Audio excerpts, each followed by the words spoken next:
হ্যাঁ বলুন। জানারটা হচ্ছে আপনার হ্যাঁ যে তো প্রথম আপনি আমার পরিচয়। আপনার সম্পর্কে বলুন। আজকে আমি ফার্স্ট এসেছি বাবা। হ্যাঁ, তো সব মানুষ মানে কি বলবো, মানে এখানে উপকৃত হচ্ছে। আমি অন্যজনের ভিডিও দেখে আজকে এলাম। হ্যাঁ, তো আপনি এখানে কি কি কাজ করেন, কি কি কাজের মাধ্যমে মানুষের, হ্যাঁ, কি কি কাজের মাধ্যমে মানুষের উপকৃত করেন, বা আপনার নাম কি আছে যদি বলেন একটু। আমার নাম হচ্ছে নারায়ণ। আচ্ছা, নারায়ণ নয়, কিন্তু নারায়ণ। নারায়ণ। আমার নাম হচ্ছে নারায়ণ। আমি জাতীয় সাঁওতাল আদিবাসী। আচ্ছা আমি এখানে সম্মোহন থেকে বিদেশ সবই করে থাকি, আচ্ছা কিন্তু সেটা হচ্ছে ভালোর যে কাজগুলো, ভালো যে রাস্তাটা, সেটা আমি মানুষকে প্রথম দিই। আচ্ছা ভালোর দিকে আসুন, ভালোর জন্য আসুন। খারাপের জন্য কেউ আমাকে অনুরোধ করবেন না, আচ্ছা ঠিক আছে? খারাপের জন্য কেউ আমাকে অনুরোধ করবেন না, এটা হচ্ছে আমার প্রথম কথা। আচ্ছা। আমার এখানেতে আমার ব্যানারে লেখা আছে, অন্ধ ভক্তি বিপদের কারণ, অন্ধ বিশ্বাস মরণের কারণ। হ্যাঁ, এটা আগে ঠিক কথা ডাক্তার, বলছেন। পরে ওস্তাদ। আমি সকল ভক্তদের উদ্দেশ্যে এটা বলবো, আগে ডাক্তারের কাছে দেখাবেন। ডাক্তার যখন আপনাকে ভালো করতে পারবে না, তখন আমার কাছে তখন আসুন। আপনার কাছে মানুষ আসে। আগে সমস্ত রিপোর্টে যখন দেখবেন আপনি, ডাক্তার বলছে আপনি ভালো আছেন, কিন্তু আপনি ভালো নেই। আচ্ছা আপনার শরীর, আপনি ভালো নেই, আপনি জানতে পারছেন আমি অসুস্থ বোধ করছি, ডাক্তার বলছে আমার রিপোর্ট ভালো, তাহলে আমার কি হয়েছে, তখন আমার কাছে আসবেন। তার আগে কিন্তু না। আচ্ছা আমি সকল ভক্তদের উদ্দেশ্যে এটা জানাবো। আচ্ছা। এখানে যে কাজগুলো হয়, বিশেষ করে এই আমরা যে সাধকতা করছি, আমি একজন সাধক, আমি আচ্ছা। তান্ত্রিক নয়। হ্যাঁ, আপনি একজন সাধক। তন্ত্র মতকে তান্ত্রিক বলা হয়, তন্ত্র মত। আমি যেহেতু তন্ত্র মত নিয়ে বসে আছি, মত বা পথ নিয়ে বসে আছি, হুম, তন্ত্র ধারক যেহেতু, হ্যাঁ তন্ত্র সাধন করছি, আমি সাধক, আচ্ছা আমি সাধন মার্গে বসে আছি। তা এই জন্য আমি বলবো, সবই মায়ের কৃপায় সবই করা হয়, সবকিছুই করা হয়।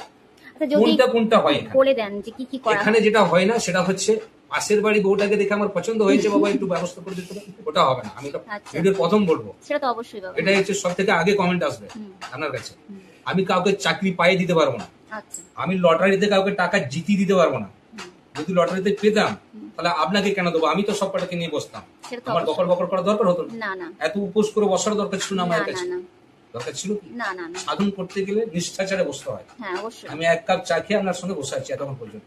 আগের দিন ভাত পাইনি, আজকে পাবো কিনা তাও জানি না। আচ্ছা এই হচ্ছে বিষয়। তা এখানে হচ্ছে ত্যাগই হচ্ছে সাধকের, ত্যাগই হচ্ছে প্রথম জীবন। আচ্ছা, ত্যাগ করতে পারলে তাহলে হয়তো মায়ের কাছাকাছি কিছু পাওয়া পৌঁছানো যায়। যাবে। হ্যাঁ তা সেই জন্য আমি বলবো যে এখানে যে আশা আকাঙ্ক্ষা নিয়ে আসছেন, সেটা যেন সমতুল্য হয়। আচ্ছা বিশেষ করে যেটা ম্যাজিকের মতো করে দেখাতে পারবো, কাউকে ভূতে ধরেছে, আপনি নিয়ে আসুন।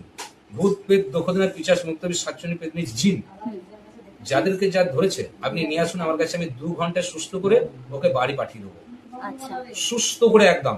একদম আপনি সুস্থ করে অসুস্থ দেবেন। অবস্থায় নিয়ে এসছেন, 5টা মরদে ধরে আটকাতে পারছে না, আচ্ছা। জালে জড়িয়ে নিয়ে এসছে, আমি আমার কাছে নিয়ে আসুন, আমি 2 ঘন্টার মধ্যে সুস্থ করে বাড়ি পাঠাবো, আচ্ছা যেটা আমি একদম চাক্ষুষ করতে পারবো। হুম, এবার আপনার যেটা কাজগুলো, যেগুলো ছেলের সঙ্গে স্বামী স্ত্রীর সঙ্গে মনোমালিন্য হচ্ছে, আপনার ছেলে আপনার কথা শুনছে না, আপনার স্বামীর সঙ্গে আপনার মতবিরোধ তৈরি হচ্ছে, আমাদের কিছুর অভাব নেই বাবা, আমাদের সব আছে, হ্যাঁ। খেতে মাখতে সমাজে সব তো সব আছে, ধরনের অথচ আমাদের অসুবিধা আছে। কোথাও যেন একটা অভাব ক্রিয়েট করছে। কেন হচ্ছে, কিসের জন্য আমরা কিছু বুঝতে পারছি না। বাড়িতে এলেই মাথা গরম হয়ে যাচ্ছে সবাই, কোনো কিছু তো অভাব নেই আমাদের। হ্যাঁ থাকার জন্য বাড়ি, চলার জন্য গাড়ি, সব আছে আমাদের, তা সত্য কেন হচ্ছে? আমি বলবো আপনি বাড়ি থেকে একটু ধুলো নিয়ে আসুন, আচ্ছা ঘর ঝেঁটে একটু ধুলো আনবেন, বাড়ির ঝুলে একটু নিয়ে আসবেন, আমি ওটা দেখে বলবো আপনার বাস্তুটা ঠিক আছে কিনা। অনেক সময় পুষ্কর করা হয়, পুষ্কর মানে কথাটা হচ্ছে আপনার কারো আপনার প্রতি হিংসা করে, ঈর্ষা করে কোনো কিছু অশুভ শক্তি আপনার বাড়িতে ওটাকে পুষ্কর করা হচ্ছে, পাঠিয়ে দেওয়া হয়েছে, এটাকে পুষ্কর বলা হয়। সেইখান থেকে এই এই মানে এই কুদৃষ্টি থেকে আপনাকে রক্ষা করার জন্য একমাত্র এই সাধকরা বা তান্ত্রিকরা এরাই সব করতে পারবে। আচ্ছা। আর কি কি কাজ করেন বাবা? এখানে নবগ্রহ কবচ দেওয়া হয়, নবগ্রহ কবচ। আচ্ছা যারা বারবার শরীর খারাপ হচ্ছে, বারবার শরীর খারাপ হচ্ছে, তাদের জন্য কবচ দেওয়া হয়। আচ্ছা এটা হচ্ছে নবগ্রহ কবচ।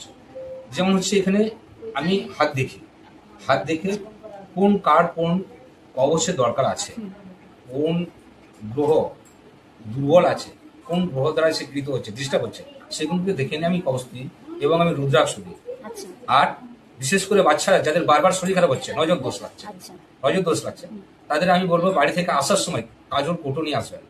কাজল কোটো প্রতিদিন বাড়ি থেকে বার করার আগে কাজল টিকা দিয়ে বার করবেন। আমি কাজলটা পরে দেবো, একটা গোলাপ জল নিয়ে আসবেন, যে আপনি একবার আসবেন, 6 মাস আপনাকে আসতে হবে না। আচ্ছা টুকটাক 6 মাস, কপালের দূর হোক 12 মাস, আমি মনে করি টুকটাক কিন্তু 6 মাসের জন্যই মনে হয়। আমি এটা আমার ব্যক্তিগত মত, আমি সবাইকার কথা তো বলতে পারবো না। তন্ত্র মন্ত্র যন্ত্র হচ্ছে একত্র শক্তি, না হচ্ছে আধ্যাত্মিক শক্তি। এই শক্তির দ্বারা এটা কিন্তু বছরের পর বছর চলতে হবে, একটা লাইফ টাইম হয়। যেমন মহামৃত্যুঞ্জয় কবচ, বগলা কবচ, আরো কবচগুলো আছে, শ্রীযন্ত্র আছে, অল লাইফ চলতে পারে, কিন্তু সেগুলোর কিছু বিধিনিষেধ থাকে যা ব্যবহারের পক্ষেও, এবং সেগুলোকে আমি মনে করি যে ওটাকে শোধন করার প্রয়োজন আছে, এবং পুনরায় ওদেরকে জব করার দরকার আছে 6 মাস বা 1 বছর অন্তর।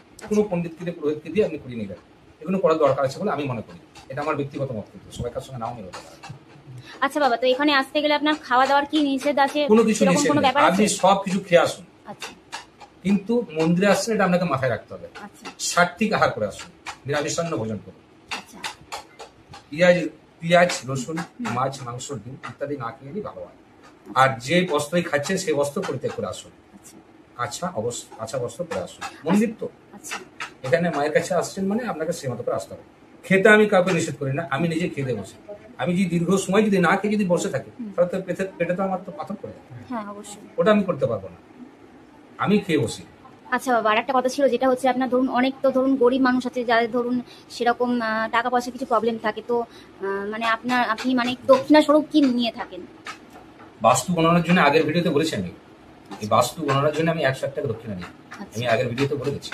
আচ্ছা এবার যেটা যা লাগবে সেটা আপনাকে আনতে হবে, আমি লিখে দেওয়ার মানে লিখে দেবো। আচ্ছা আপনার যেটা মনে হবে আপনি সেটা দান দক্ষিণা দেবেন, আচ্ছা কারণ আপনার দান দক্ষিণাতেই আমার কিন্তু পেট চলে, সংসার চলে। আমি গৃহী, আমি সন্ন্যাস নয়। আমি আবার ওই কথাটা উচ্চারণ করছি, আমি লাল বস্ত্র পরে আছি, আমি কিন্তু গৃহী। এটা পুজোর সময় এই বস্ত্র ধারণ করে আসনে যতক্ষণ থাকি, বাকি টাইমটা আমার কিন্তু এই বস্ত্র আমি পরিধান করি না। হলো, তা সেই জন্য বলবো আমি একদম মানে জিরো ব্যালেন্সে আমরা কিছু করতে পারবো না। ঠিক আছে। 1 টাকা হলেও দক্ষিণা, মানে বিন্দু বিন্দু করে সিন্ধু। আপনি 1 টাকা 1 টাকা করে 100 জন যদি ফেলে, তাহলে আমার 100 টাকা হবে, তাহলে আমার 500 গ্রাম চাল হবে। ঠিক আছে বাবা। আর একটা বিষয় হচ্ছে বাবা, যদি রুদ্রাক্ষের ব্যাপারে যদি কিছু বলে দেন, মানুষ আমি যদি রুদ্রাক্ষের ব্যাপারে সমস্ত ভিডিওতে আমি বলেছি। আচ্ছা। রুদ্রাক্ষটা যখন আপনারা পড়বেন, হ্যাঁ সেটাকে জপ করে পড়বেন। রুদ্র একটা জপ আছে, আচ্ছা এবং রুদ্র জপ করে পড়বেন।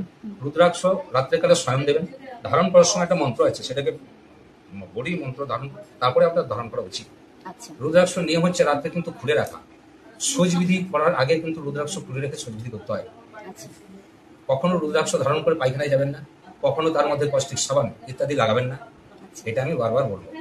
তার পাল্টাবার দরকার হলে কালটাকে চেঞ্জ করুন, বার করে নিয়ে, কিন্তু ওইটা সমেত সাবান মাখাবেন না। তো এটা বাবা কতদিন পর পর চেঞ্জ করার নিয়ম আছে?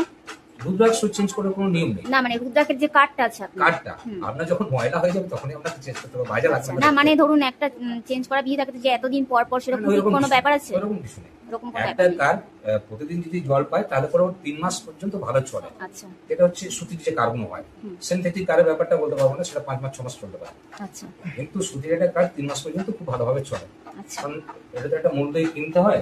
সেটা কোনো কারণে যদি ওটা যদি আপনার মানে ওটা ছেলে যদি পড়ে যায় তো হারিয়ে যাবে, তো আচ্ছা সেটাকে আপনার মতো করে ওটাকে কিন্তু আপনাকে কাটিয়ে চলতে হবে। আচ্ছা।